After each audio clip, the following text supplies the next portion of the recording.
Good afternoon, ladies and gentlemen. If you like clean technology, this is a bit like being a bear in a honey farm, isn't it? It's just, there's just so many delights. I want to talk to you today about plastics recycling. And 4 years ago, I would have really had to spend some time explaining what this problem is. For a company developing a technology which depends on awareness, really, to help deliver that business, to arrive at a point where there's been a tipping point in consciousness, as there has been with global plastics and the impacts through the Sky Ocean campaign and the Blue Planet, is most fortuitous. But I'll just quickly summarize the problem. The global mismanagement of plastics. You can blame plastics. It's not plastic's fault. We wouldn't have the 20th and 21st century without these remarkable polymers and what they've done for the way we live on Earth today. But it's the way we manage or mismanage the problem. So we've got to get better at actually managing plastics. The biggest impact, the most obvious impact, is the impact on the marine ecosystem. And the more we study what's actually happening in the marine ecosystem, the more we're seeing that this is a very, very serious problem. It's going to affect the food chain, it could affect the very viability of species in the oceans. And if we affect the oceans, then we start to really affect life on Earth. So this is something we have to address very quickly. And there's many, many approaches. It's a very complex problem. There's no single solution. It represents really as an issue in material globally. Of all the materials that get recycled, it is the one with the worst track record in terms of performance for a whole lot of reasons. Many different types of polymers, a lack of understanding of, by the public of what polymers there are and what they should do with them, and they tend just not bother recycling. So poor consumer and system integration and awareness. We have a contribution to this solution, our solution to contribution to the many solutions here.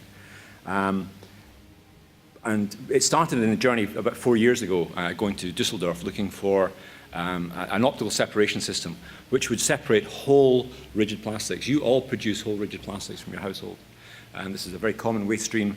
It's broken toy boxes, broken garden furniture. It comes in the domestic waste stream, and it comes out of every component of industry and commerce.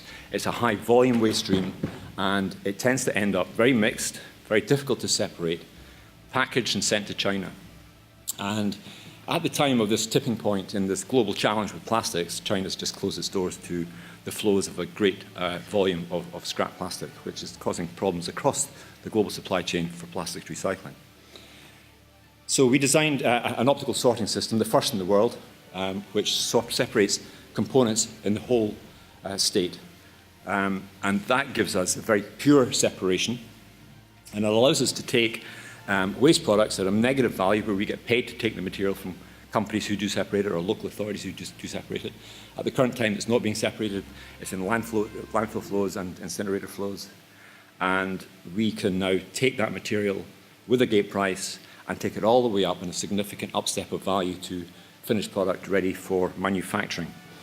We have developed a system which is decentralized, which allows us to ensure the plastics don't move very far, which reduces the costs, which allows us to do the development of local supply chains. The technology that we've developed is called BlastSort 3000. It's a global first technology. Because it separates the whole part, it gives a much improved quality and efficiency of polymer purity and separation. It's now built into a fully integrated system where we have designed from the very moment of reception from waste companies and local authorities, where you get mixed plastics with bits of wood and sometimes an engine block and all sorts of other materials. You have to separate out materials that are, for example, oil containers with half full of oil. You need to be able to pre-select your material for separation.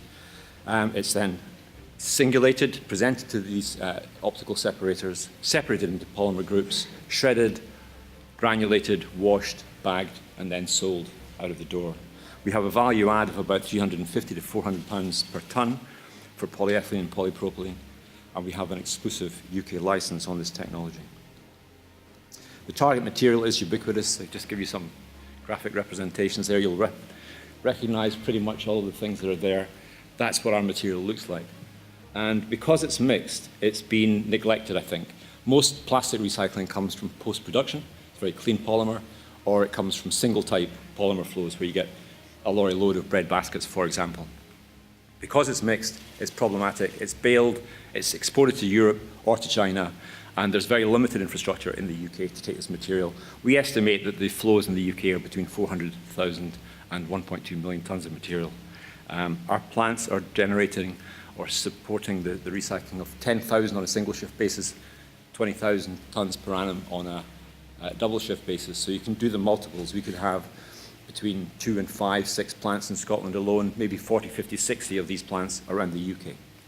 The business model is we have a capex of 1.4 million on the technology, 2.164 to deliver the business for the first year, and we're looking for equity of 1.1 million to get the first demonstrator plant up with a funding partner that will assist us in delivering this business for a multiple of units across the UK and globally. Thank you.